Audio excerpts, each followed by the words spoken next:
Hello guys, welcome back to AP Budget 2024-2025 second session. ఈ సెషన్లో మనము agriculture and it's allied sector వ్యవసాయము మరియు అనుబంధ రంగాలకి సంబంధించిన బడ్జెట్ అచ్చెన్నాయుడు గారు ప్రవేశపెట్టడం జరిగింది.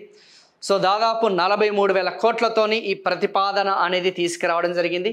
సో దానికి సంబంధించిన అంశాలన్నీ కూడా డీటెయిల్గా మనం డిస్కస్ చేద్దాం. But before going to start, వ్యవసాయము మరియు అనుబంధ రంగాల మీద ఎంత ఆధారపడుతున్నారు మన ఆంధ్రప్రదేశ్ రాష్ట్ర ప్రజలు, ఆంధ్రప్రదేశ్కి సంబంధించిన ఆ యొక్క స్టేట్ పాపులేషన్ ఏదైతుందో ఆ ప్రజలు ఎవరైతున్నారో, ఇక్కడ ప్రజలు అనే దానికంటే ఎక్కువగా ఆ వర్క్ ఫోర్స్ అని చెప్పేసి అనొచ్చు, శ్రామిక శక్తి. ఆ యొక్క శ్రామిక శక్తి ఏదైతే ఉందో దాదాపు 62% మంది దాదాపు మనకి వ్యవసాయము మరియు అనుబంధ రంగాల మీద ఆధారపడుతున్నారు ఆర్ నిమగ్నం అయ్యారు, ఎంగేజ్ అయినారనే సంగతి గుర్తుపెట్టుకోండి. Very very very important. అంటే మన ఆంధ్రప్రదేశ్ రాష్ట్రానికి వెన్నెముక్క లాంటిది. Okay, it is like a backbone. వెన్నెముక్క అనేది అంటే it is like a backbone to our AP state GSDP అనే సంగతి చాలా క్లియర్గా తెలిసిపోతుంది. సార్ వర్క్ ఫోర్స్ అన్నారు, ఎంతమంది వ్యవసాయ రంగం మీద ఆధారపడుతుందన్నారు, అది ఓకే. మరి మన రాష్ట్ర జిఎస్డిపి ఏదైతే ఉందో, మన రాష్ట్ర GSDP gross state domestic product, మన రాష్ట్ర ఆదాయంలో వ్యవసాయము మరియు అనుబంధ రంగాల నుంచి ఎంత కంట్రిబ్యూషన్ అనేది ఉంది, ఎంత వాటా ఉంది అంటే ఆల్మోస్ట్ మోర్ దాన్ 1/3, 1/3 కంటే కొంచెం ఎక్కువగా ఆ యొక్క రాష్ట్ర జిఎస్డిపిలో ఈ యొక్క అగ్రికల్చర్ అండ్ ఇట్స్ అలైడ్ సెక్టార్కి సంబంధించిన షేర్ ఉందన్న సంగతి చాలా స్పష్టంగా చాలా క్లియర్గా మనకి బడ్జెట్లో మెన్షన్ చేయడం జరిగింది. బడ్జెట్ అనొచ్చు, లేకపోతే పబ్లిక్ ఫైనాన్స్ అనే టాపిక్లో మనకి అందరికీ తెలిసిందే. సో మీరు గత నుంచి ప్రిపేర్ అవుతూ ఉంటే ఏపీ ఎకానమీ మీద ప్రిపేర్ అవుతున్న అభ్యర్థులు ఎవరైతున్నారో వాళ్ళకి కొంచెం క్లియర్గా తెలిసిపోతుంది. ఓకే, మనము ఎక్కువగా వ్యవసాయ రంగం మీద ఆధారపడుతున్నాము అండ్ ఆల్మోస్ట్ అందుకే వెన్నెముక్క లాంటిది అనేది ఉంది. అండ్ మన రాష్ట్ర జిఎస్డిపిలో చూసుకుంటే 35%. సో ఆల్మోస్ట్ 8,000 కోట్లమ్మా, 43,000 కోట్లు. 8,000 కోట్లు 43,000 crores వచ్చేసి అచ్చెన్నాయుడు గారు ఈ యొక్క అగ్రికల్చర్ బడ్జెట్ అనేది ప్రవేశపెట్టడం జరిగింది. ఆల్మోస్ట్ ఇరిగేషన్ మెయింటెనెన్స్ కోసం ఆల్మోస్ట్ ఎక్కువగానే ఉందమ్మా. అండ్ ఇది కాకుండా ఉదయం పూట 9 గంటలు ఉచితంగా కరెంట్ అని చెప్పేసి దానికి కూడా కేటాయింపులు అనేది చేయడం జరిగింది. అవన్నీ కూడా జనరలైజ్డ్ స్టేట్మెంట్స్, అవి మీరైనా సరే ఓన్గా చదువుకోవచ్చు.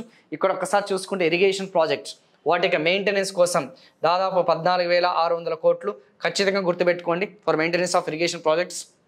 ఇది కాకుండా పవర్ స్కీమ్స్, ఏదైతే ఫ్రీ పవర్ అనేది ఏదైతే ఉందో ఉచితంగా ఆ యొక్క వ్యవసాయ బోర్లు ఏదైతున్నాయో, ఆ అగ్రికల్చర్ పంప్ సెట్స్ ఏదైతున్నాయో, సో పగటి పూట 9 గంటలు ఉచితంగా ఫ్రీ ఎలక్ట్రిసిటీ డే టైం అని చెప్పేసి వైఎస్ఆర్ ప్రభుత్వం, గత ప్రభుత్వం అనేది దాన్ని ప్రవేశపెట్టడం జరిగింది. సో దానికి తగ్గట్టుగానే వీళ్ళు కూడా కేటాయింపులు అనేది చేశారు. అండ్ అన్నదాత సుఖీభవ, సో ఏదైతే ఉందో ఈ అన్నదాత సుఖీభవ గురించి మనం డీటెయిల్డ్గా నెక్స్ట్ స్కీమ్స్ చెప్పే కదా, స్కీమ్స్ కూడా చాలా డీటెయిల్గా డిస్కస్ చేద్దామని చెప్పేసి. సో దానికోసం ఈ యొక్క ఏదైతే ఉందో 7,000 కోట్ల, సో దానికోసం and super 6 scheme is also allocated 4,500 crores. So Annadata Sukhibhava కోసం కూడా దాదాపు 4,500 కోట్లు అనేది కేటాయించడం జరిగింది. సో ఇది పిఎం కిసాన్, ప్రధానమంత్రి కిసాన్ సమ్మాన్ నిధి ప్లస్ ఏదైతే అంతకుముందు రైతు భరోసా అంటాం కదా, ఆ రైతు భరోసా పథకాన్ని వాళ్ళు మార్చడం జరిగింది. ఓకేనా, కొంచెం పెంచడం జరిగింది, అమౌంట్ అనేది పెంచి దానికి ఇవ్వడం జరుగుతుంది. సో అవన్నీ కూడా డీటెయిల్గా దానికి సంబంధించిన అంశాలని చెప్పే కదా. సో మనం డైరెక్ట్గా ఎక్కడికి వెళ్ళిపోదాం, ఇంకా అన్నదాత సుఖీభవ అనేది ఏదైతే ఉందో అన్నదాత సుఖీభవ అనే టాపిక్ నుంచి మనం స్టార్ట్ చేద్దాం. సో ఇప్పుడు మీకు before going to start, sir ఏంటి సార్ ఈ యొక్క ఏపీ అన్నదాత సుఖీభవ స్కీమ్, గతంలో ఉన్న మన రైతు భరోసా పథకం యొక్క మెయిన్ ఉద్దేశం ఏంది? సింపుల్గా చెప్పాలంటే ఈ యొక్క అగ్రికల్చర్ ప్రొడక్షన్, ఏం ప్రొడక్షన్ అమ్మా?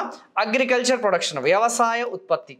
ఇప్పుడు మనకి ఏదైనా సరే పంటలు పండించాలి అంటే మనకు కావాల్సింది ఇన్పుట్స్ అనేది కావాలి. ఏం కావాలి? ఇన్పుట్స్, ఉత్పాదకాలు అనేది కావాలి. ఆ ఇన్పుట్స్ కావాలి అంటే రైతు వచ్చేసి మార్కెట్లో సీడ్స్, విత్తనాలు అనేది కొనుగోలు చేయాల్సి వస్తుంది. ఒక్కొక్కసారి మనకి ఫర్టిలైజర్స్ అనేది కొనుగోలు చేయాల్సి వస్తుంది. అండ్ ఇది కాకుండా వేజెస్, కూలీలకి వేతనాలు అనేది ఇవ్వాల్సి వస్తుంది. ఇది కాకుండా మెయిన్ వచ్చేసి టిల్లింగ్ అంటే తెలుసు కదా, ఆ యొక్క ఏదైతే మనం చెప్పుకున్నా ఆ యొక్క కూలీ ఏదైతే ఆ యొక్క రైతు ఎవరైతున్నారో ఆ యొక్క నేలని దున్నడం అని చెప్పేసి అంటాం. ఓకేనా, ట్రాక్టర్తోని కానీ లేకపోతే ఎడ్ల బండితోని ఆ యొక్క నేలని దున్నడం అంటాం కదమ్మా. ఆ టిల్ అనేది ల్యాండ్ అనేది టిల్ చేయడం జరుగుతుంది. సో ఇది కాకుండా వ్యవసాయ అగ్రికల్చర్ పంప్ సెట్స్కి సంబంధించిన రిపేర్స్, ఆ యొక్క వ్యవసాయ పనిముట్లకి సంబంధించిన అంటే అగ్రికల్చర్ మిషనరీ అనేది ఏదైతే ఉందో ఆ మిషనరీకి సంబంధించిన రిపేర్స్ కోసం ఖచ్చితంగా ఇన్పుట్స్ అనేది కొనుగోలు చేయాలి, రైతులు వచ్చేసి కొనుగోలు చేయాలి ఆ యొక్క మెయింటెనెన్స్ కోసం.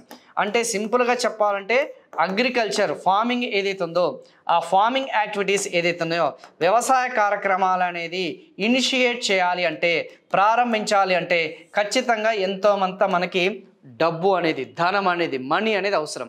సో చాలామంది రైతులు వచ్చేసరికి ఆ యొక్క పెట్టుబడి సహాయం లేకపోవడం వల్ల, అంటే ఎక్కువ శాతంగా చూసుకుంటే మనము ఆ కృష్ణా గోదావరి డెల్టా బేసిన్ కాకుండా ఎక్కువ మన ఆంధ్రప్రదేశ్ రాష్ట్రానికి సంబంధించిన రైతులు వచ్చేసి అధిక శాతం వచ్చేసి మాన్సూన్స్ ఋతుపవనాల మీద ఎక్కువగా ఆధారపడుతుంటారు. ఇరిగేషన్ ఫెసిలిటీస్, నీటిపారుదల సౌకర్యాలు అనేది కొన్ని ప్రాంతాల్లో మనకి ఉండవు కాబట్టి, సో అలాంటి పరిస్థితులు ఎవరైతే ఎదుర్కొంటున్నారో కొంతమంది రైతులు వచ్చేసరికి ముందడుగు వేయాలా వద్దా, అసలు వ్యవసాయ కార్యక్రమాలు అనేది ప్రారంభించాలా వద్దా అని చెప్పేసి వాళ్ళు కొంచెం ఆ కన్ఫ్యూజన్లో ఉంటారు. ఆ కన్ఫ్యూజన్ అనేది ఎందుకు, ఒకవేళ వ్యవసాయ పెట్టుబడి పెడితే మళ్ళీ తిరిగి వర్షాలని సకాలంలో ఆన్ టైంలో రాకపోతే మన పరిస్థితి ఏంది, పెట్టుబడి అంతా కూడా వేస్ట్ అవుతుంది కదా అన్న ఉద్దేశంతో చాలామంది వెనకడుగు వేయడం జరుగుతుంది. ఆ యొక్క ఫాలో ల్యాండ్స్, ఓకేనా, follow lands current follow land కింద కన్వర్ట్ అయిపోతుంది. అంటే ఆ సంవత్సరం వచ్చేసి లేదంటే ఆ 2 సీజన్లు వచ్చేసి వాళ్ళు వ్యవసాయం నుంచి విత్డ్రా అయిపోతుంటారు, ఉపసంహరించుకుంటారు. దానివల్ల మనకేంది, ఆ యొక్క ఆంధ్రప్రదేశ్కి సంబంధించిన అవుట్పుట్ ప్రొడక్షన్ మీద ఖచ్చితంగా ఇంపాక్ట్ పడుతుందా లేదా? ఎస్, ఆ యొక్క ఉత్పత్తి, పంట యొక్క ఉత్పత్తి అనొచ్చు, ఆ యొక్క పంట యొక్క దిగుబడి అనేది ఏదైతే ఉందో ఆ యొక్క ఈల్డింగ్ మీద ఖచ్చితంగా ఇంపాక్ట్ పడుతుంది. తద్వారా మన ప్రొడక్షన్ పడిపోతుంది, అగ్రికల్చర్ గ్రోత్ రేట్ అనేది మనకి డిక్లైన్ అవుతుందన్న సంగతి గుర్తుపెట్టుకోండి. సో ఇలా ఎవరైతే వ్యవసాయ పెట్టుబడి సహాయం కోసం ఎదురు చూస్తున్న వాళ్ళందరికీ కూడా కేంద్ర ప్రభుత్వం PM కిసాన్ సమ్మాన్ నిధి అని చెప్పేసి ఎవరైతే రైతు ఎవరైతే ఉన్నారో వాళ్ళకి ఆర్థిక సహాయం 6,000 రూపాయలు. అందుకే చూడండి, అన్నదాత సుఖీభవ అని కాకుండా చాలా స్పష్టంగా ఇక్కడ మనం చెప్పుకోవాల్సింది PM కిసాన్. ఏం కిసాన్? PM కిసాన్ ఏదైతే ఉందో PM కిసాన్ అంటే centrally sponsored scheme, PM Kisan AP Annadata scheme అన్న సంగతి గుర్తుపెట్టుకోండి. ఏపీ ఏదైతే మనం చెప్పుకున్నామో అన్నదాత సుఖీభవ స్కీమ్ అన్న సంగతి గుర్తుపెట్టుకోండి, సుఖీభవ. సో అటు కేంద్ర ప్రభుత్వం యొక్క వాటా అనేది కలిగి ఉంటుంది, రాష్ట్ర ప్రభుత్వం యొక్క వాటా అనేది కూడా కలిగి ఉంటుంది అన్న సంగతి గుర్తుపెట్టుకోండి. సో ఈ యొక్క కేంద్ర ప్రభుత్వం యొక్క వాటా అనేది మనకి 6,000 రూపాయలు అనేది మనకి ఇస్తున్నారన్న సంగతి గుర్తుపెట్టుకోండి. మరి రాష్ట్ర ప్రభుత్వం ఆ యొక్క రైతుల యొక్క ఖాతాల్లో ఈ యొక్క ఏపీ అన్నదాత సుఖీభవ అనేది ఎన్ని వేల కోట్ల రూపాయలు అనేది జమ చేస్తారు ప్రతి సంవత్సరం? అగ్రికల్చర్ సీజన్ కంటే 20,000 రూపీస్, 20,000 రూపాయలు అనేది వాళ్ళు జమ చేయడం జరుగుతుంది. సో ఆ 20,000 రూపాయలు అనేది ఇందులో కేంద్రం యొక్క వాటా ఎంత ఉంది? 6,000 అండ్ రాష్ట్రం యొక్క వాటా ఎంత ఉంది? 14,000.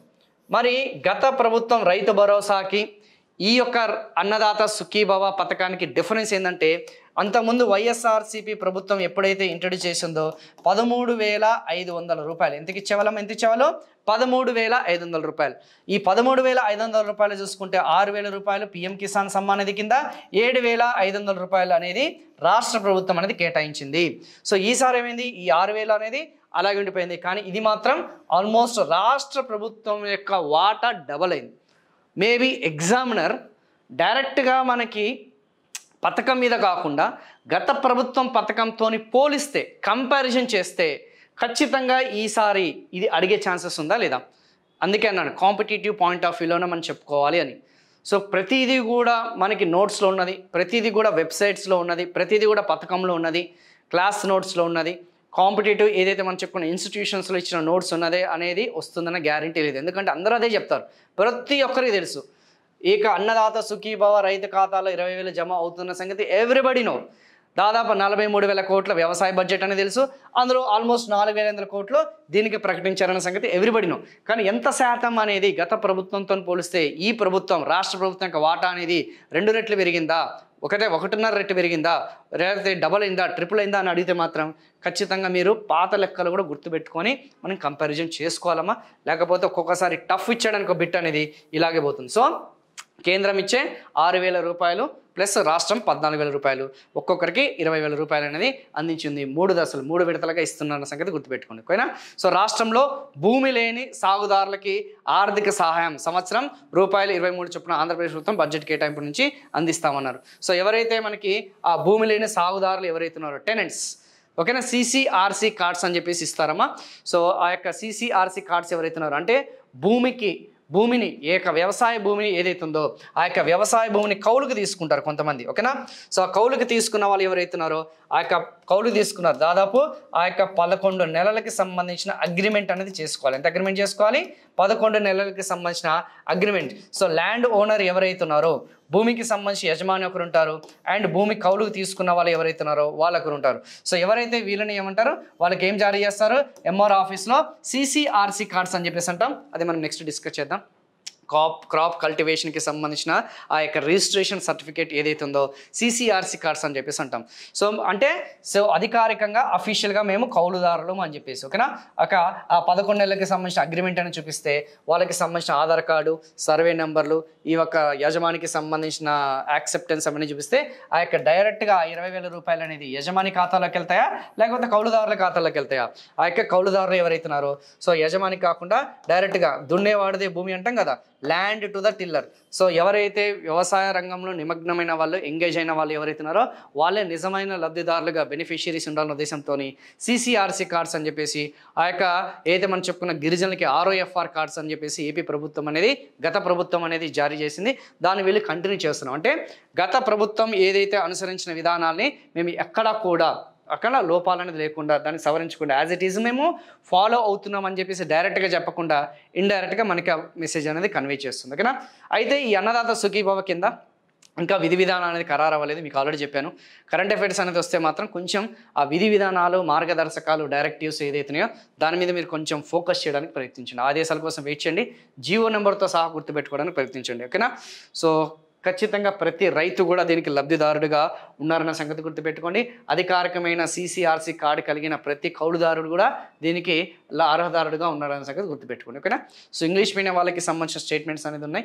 So the scheme will provide financial assistance, ఆర్థిక సాయం, పెట్టుబడి సాయం, ఫర్టిలైజర్స్, సీడ్స్, రిపేర్స్ చెప్పే కదా, సో దట్ వాళ్ళ యొక్క క్రాప్స్ అనేది గ్రో చేయడం కోసం. ఓకేనా, సో సింపుల్గా చెప్పాలంటే ఫార్మింగ్ అనేది కంటిన్యూస్గా నిరంతరంగా ఆ ప్రక్రియ అనేది కొనసాగాలి. ఓకేనా, సో ఖచ్చితంగా రైతుల యొక్క మేలు అనేది జరగాలి, రైతుల యొక్క ఆదాయం అనేది మెరుగవ్వాలి, అగ్రికల్చర్ అనేది ప్రోగ్రెసివ్గా ఉండాలి, అగ్రికల్చర్ గ్రోత్ రేట్ అనేది మనం వేగవంతంగా పెంచాలి. సో రైతుకి ఎంతో కొంత ఆర్థిక సహాయం, పెట్టుబడికి సంబంధించిన ఆ యొక్క సహాయం, ఫినాన్షియల్ ఇన్పుట్ అసిస్టెన్స్ స్కీమ్ అని చెప్పేసి వాళ్ళు ఇవ్వడం జరిగిందనమాట. ఓకేనా, సో కొంచెం దీని మీద మీరు ఫోకస్ చేయడానికి ప్రయత్నించండి. Required documents Aadhaar card, email ID, mobile number, land records, address proof, pan card, passport size, ఇవన్నీ కూడా రిక్వైర్డ్ డాక్యుమెంట్స్ ఏవైతున్నాయో అవి కూడా కొంచెం చూసుకున్నాం. నెక్స్ట్ వన్ ఈ యొక్క అగ్రికల్చర్కి సంబంధించినవి. ఇదే మనకి ఆ వ్యవసాయ రంగానికి సంబంధించిన బడ్జెట్లో మేము కొత్తగా పొలం పిలుస్తుంది అనే పథకాన్ని ఇంట్రడ్యూస్ చేస్తున్నాము. ఏం పిలుస్తుంది? పొలం పిలుస్తుంది. మరి గతంలో ఇదే పొలం పిలుస్తుంది అనే పథకం ఏ పేరుతో పిలుస్తున్నారు అంటే పొలం బడి. So Polam Pilustundi program will be conducted for 4 months from July 23rd. So అధికారంలోకి వచ్చిన తర్వాత జనరల్గా ఏ సీజన్ అనేది స్టార్ట్ అయిందమ్మా? ఖరీఫ్ సీజన్ అనేది స్టార్ట్ అయిందా, రబీ సీజన్ అనేది స్టార్ట్ అయిందా? అందరికీ తెలిసిందే. సో మనకి ఆ ఖరీఫ్ సీజన్ అనేది మనకి స్టార్ట్ అయింది. ఏ సీజన్కి స్టార్ట్ అయింది? ఖరీఫ్ సీజన్ ఏదైతే ఉందో ఆ ఖరీఫ్ వచ్చేసి మనకి ఆ యొక్క జూలైలో మనకి పొలం పిలుస్తుంది. ఏం పిలుస్తుంది? ఆ యొక్క పొలం పిలుస్తుంది అన్న ఏదైతే మనం చెప్పుకున్న ఆ యొక్క పథకం అనేది ప్రారంభించడం జరిగింది. అంతకుముందు పొలం బొడి అని చెప్పేసి అన్నాం. పొలంకి సంబంధించిన ఆ బడి అని చెప్పేసి మనం చెప్పేవాళ్ళము. ఇప్పుడు పొలం పిలుస్తుంది. ఏం జరుగుతుంది? ఈ యొక్క పొలం పిలుస్తుందని చెప్పేసి సో మన అందరికీ కూడా ఈ రైతు భరోసా కేంద్రాలు, ఐ థింక్ మీరు వినే ఉంటారు రైతు భరోసా కేంద్రాలకి సంబంధించింది. సో ప్రతి గ్రామ పంచాయతీలో ఒక రైతు భరోసా కేంద్రం అనేది ఏర్పాటు చేస్తారని చెప్పేసి ఆ రైతు భరోసా కేంద్రాల్లో ఆ యొక్క స్థానికంగా ఉన్న రైతులు ఎవరైతే ఉన్నారో వాళ్ళకి ఏం కావాలమ్మా? వాళ్ళ ఈల్డింగ్ అనేది పెంచాలి. అంటే ఈల్డింగ్ అంటే తెలుసు కదా, ఆ యొక్క పంట యొక్క దిగుబడి అనేది ఏదైతుందో పంట యొక్క ఆ యొక్క దిగుబడి అనేది పెంచాలన్నా, ఉత్పాదకత పెంచాలన్నా, ఓకేనా. మరి వాళ్ళకి కావాల్సింది ఏంది? హై టెక్నాలజీ, అడ్వాన్స్డ్ టెక్నాలజీ, రైతులకి అత్యాధునికమైన శాస్త్ర సాంకేతిక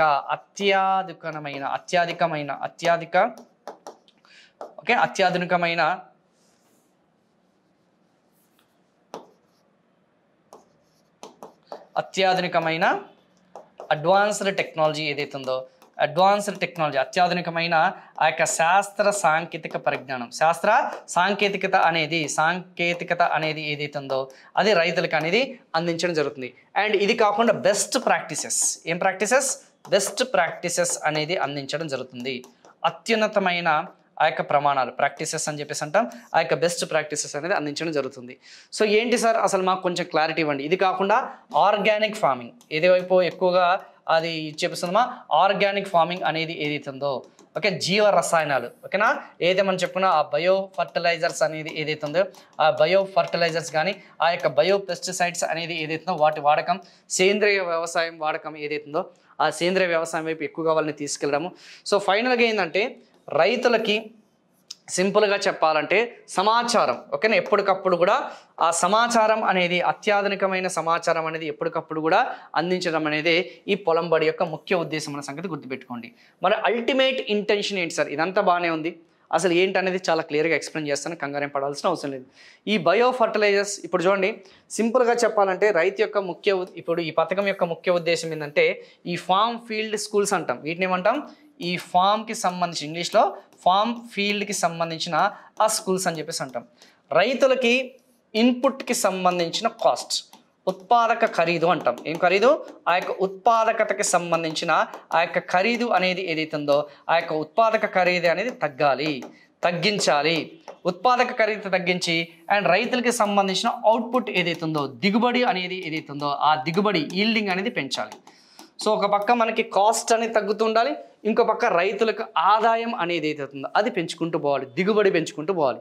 సింపుల్గా చెప్పాలంటే మనకి ఇంతకుముందు పాత బల్బ్స్ ఉండేవి, తెలుసు అనుకుంటే కదా, పాత బల్బులు వచ్చేసి ఎనర్జీ కన్జంప్షన్ ఎక్కువ ఉండేది, మనకి తక్కువ ల్యూమిన్స్ అంటే ఆ యొక్క కాంతి అనేది తక్కువ ఉండేది. కానీ ఇప్పుడు ఏం చేసాము, ఎల్ఈడి వాడుతున్నాం, దానివల్ల పవర్ కన్జంప్షన్ అనేది ఎక్కువ ఉంటుంది, ల్యూమిన్స్ అంటే అవుట్పుట్ అనేది ఎక్కువ వస్తుంది. సో సేమ్ రైతులకు కూడా అంతే, ఆ సీడ్స్, సో రైతులు సొంతంగా తన విత్తనాలు అనేది తన సమకూర్చుకోవడము, బయో ఫర్టిలైజర్స్ వైపు ఎక్కువగా వాళ్ళని మెరుగుపరచడము, సో వాళ్ళకి టెక్నాలజీ అనేది అందించడము, ఆ యొక్క సమాచారం అనేది శాస్త్ర సాంకేతిక అందించడము. So soil health cards especially ఇందులో చాలా కీలకమైన పాత్ర పోషించేదమ్మా, సాయిల్ హెల్త్ కార్డ్స్ అనేది ఇష్యూ చేస్తుంటారు.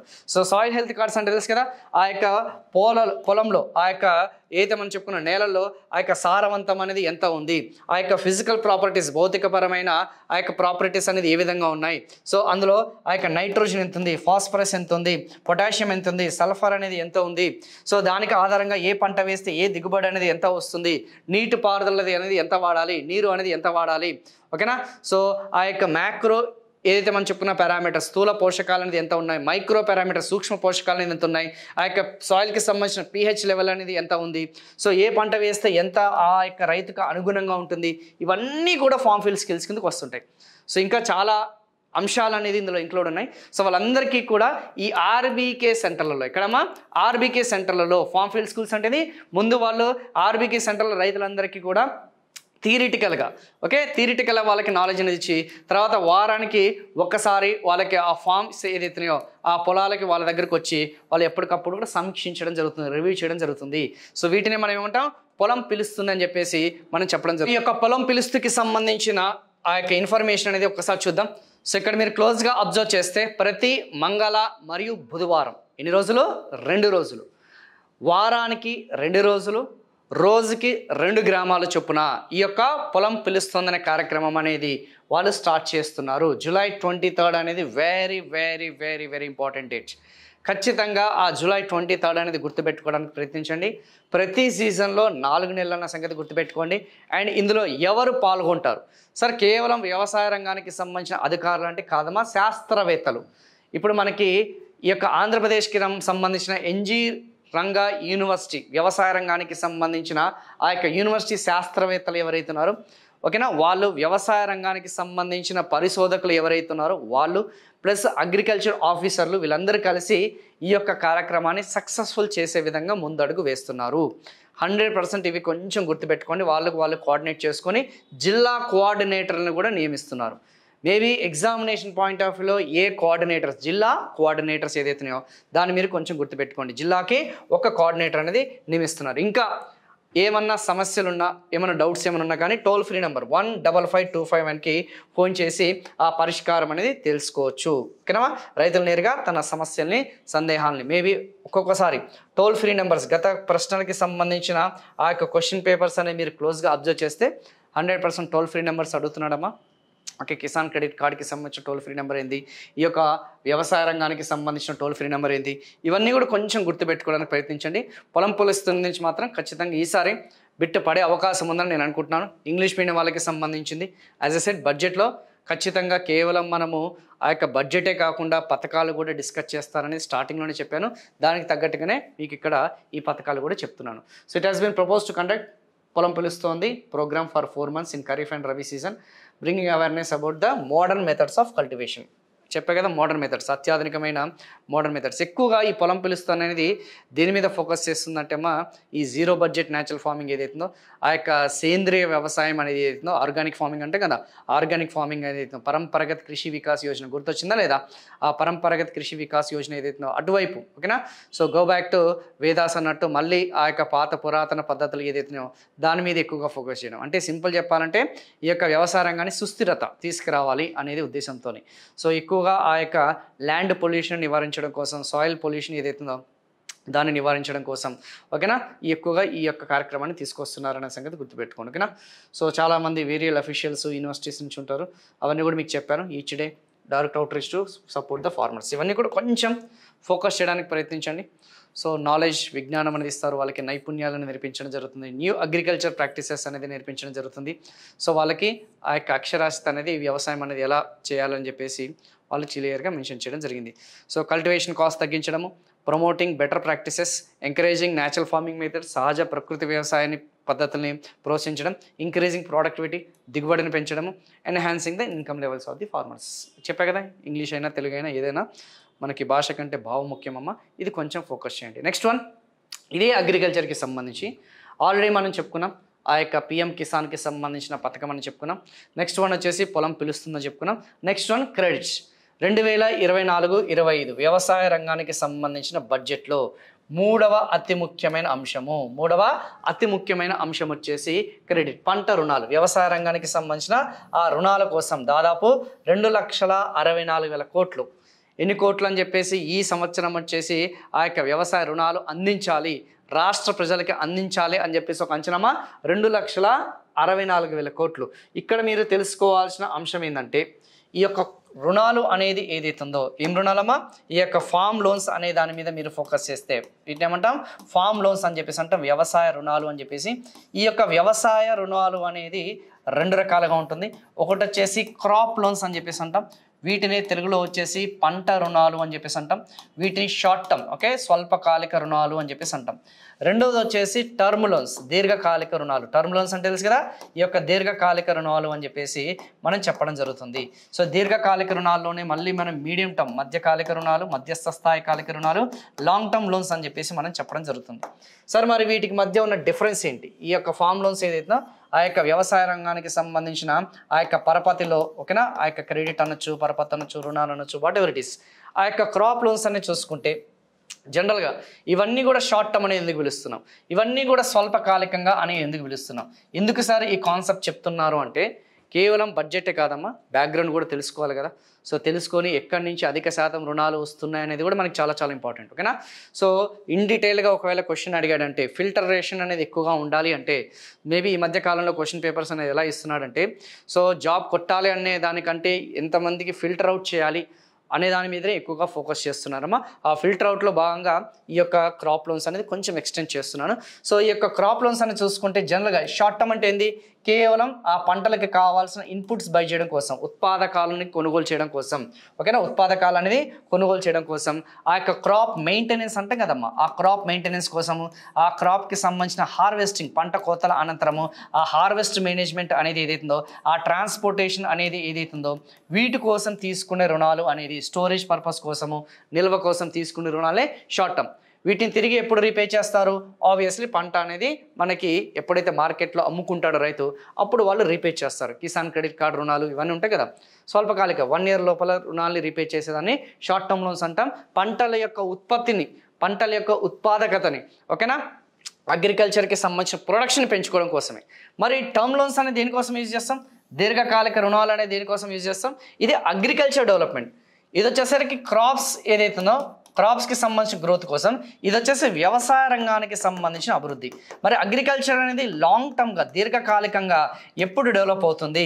లైక్ స్టోరేజ్ ఫెసిలిటీస్ ఎవరైనా నిర్మించుకోవాలనుకుంటే, లేకపోతే ట్రాక్టర్ని కొనుగోలు చేయాలన్నా కానీ, ఫెన్సింగ్ని కొనుగోలు చేయాలన్నా కానీ, లేకపోతే గోడౌన్లు నిర్మించుకోవాలనుకున్నా కానీ, ఓకేనమ్మా, చేపల చెరువుల్ని ఏమన్నా తవ్వించాలన్నా కానీ, లేకపోతే మనకి ఆ యొక్క అగ్రికల్చర్ పంప్ సెట్స్ అనేది ఒకవేళ ఇన్స్టాల్ చేయాలనుకున్నా కానీ, సోలార్ పంప్ సెట్స్ అనేది ఇన్స్టాల్ చేయాలనుకున్నా కానీ, కెపాసిటర్ల కొనుగోలు కానీ, హార్వెస్టింగ్ మెషిన్స్ కానీ, రొటవేటర్స్ కానీ, ఓకేనా, ఇలా పూర్తి స్థాయిలో ఓకేనా ఆ యొక్క దీర్ఘకాలికమైన ఆ యొక్క అభివృద్ధి కోసం. ఎందుకంటే వీటి యొక్క రీపేమెంట్ అనేది తిరిగి చెల్లించి అనేది 3 సంవత్సరాలు, 5 సంవత్సరాలు, 10 సంవత్సరాలు, 15 సంవత్సరాలు పడుతుంది. సో ఇది షార్ట్ టర్మా లాంగ్ టర్మా? Long term. సో ఇప్పుడు మనకి ఈ షార్ట్ టర్మ్ లోన్స్ అంటే ఏంటి, స్వల్పకాలిక రుణాలు అంటే ఏంది, అండ్ టర్మ్ లోన్స్ దీర్ఘకాలిక రుణాలు అంటే ఏందనేది మీరు ఒక్కసారి ఒక క్లారిటీ అనేది వచ్చింది కదా. మనకి బడ్జెట్లో ఈ క్రాప్ లోన్స్ అంటే మొత్తం పంట రుణాలు మరియు అనుబంధ రంగ రుణాలు అంటే ఇక్కడ మీరు ఇంకొక అబ్జర్వ్ చేయాల్సింది ఏంటంటే ఇంకొక మెయిన్ ముఖ్యమైన అంశం ఏంటంటే ఇక్కడ మనకి ఈ యొక్క వ్యవసాయం అనేది చూసుకుంటే, అగ్రికల్చర్ అనేది చూసుకుంటే మనకి ఫస్ట్ వన్ సబ్సెక్టార్లో చూసుకుంటే పంటలు అని చెప్పేసి ఉంటుంది. వీటిని మనం ఏమంటాం? ఫార్మింగ్. క్రాప్స్ అని చెప్పేసి మనం చెప్పడం అంటాం, ఫార్మింగ్ అని చెప్పేసి అంటాం.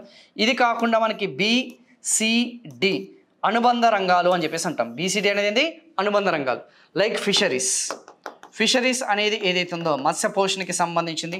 ఇది కాకుండా మనకి యానిమల్ హస్బెండరీ, లైఫ్ స్టాక్ అని చెప్పేసి అంటాం. ఓకే, ఆ యానిమల్ హస్బెండరీ అనేది ఏదైతుందో, పశు పోషణ అనేది ఏదైతుందో, ఓకే, లైఫ్ స్టాక్ అనేది ఏదైతుందో, ఓకేనా, లైఫ్ స్టాక్ అనేది ఉంటుంది. ఇది కాకుండా మనకి ఫారెస్ట్, మీ అందరికీ తెలిసింది కదా, అటవీ సంపద, ఆ యొక్క మైనర్ ఫారెస్ట్ అనేది కూడా ఉంటుంది. సో ఇది వచ్చేసరికి పంటలు అనేది ప్రధానమైన మనకి మొత్తం భూమి అంతా కూడా చూసుకుంటే, వ్యవసాయ భూములన్నీ కూడా చూసుకుంటే ఎక్కువ పంటలు పండించడం జరుగుతుంది. అది కాకుండా అనుబంధ రంగాలు కూడా ఉన్నాయి. సో వీటికి కూడా పరపతి సౌకర్యాలు అనేది అవసరమా లేదా? సో ఎగ్జామినేషన్లో మనకి ఆంధ్రప్రదేశ్ బడ్జెట్లో కేవలం పంటల కోసం ఎంత రుణాలు ఇచ్చారు, మరియు అనుబంధ రంగాలు అనేది ఏదైతుందో, ఆ యొక్క అలైడ్ సెక్టార్స్ అనేది ఏదైతుందో, ఆ అలైడ్ సెక్టార్కి ఎంత రుణాలు ఇచ్చారు అనేది ఖచ్చితంగా మనకి అడిగే ఛాన్సెస్ ఉంది.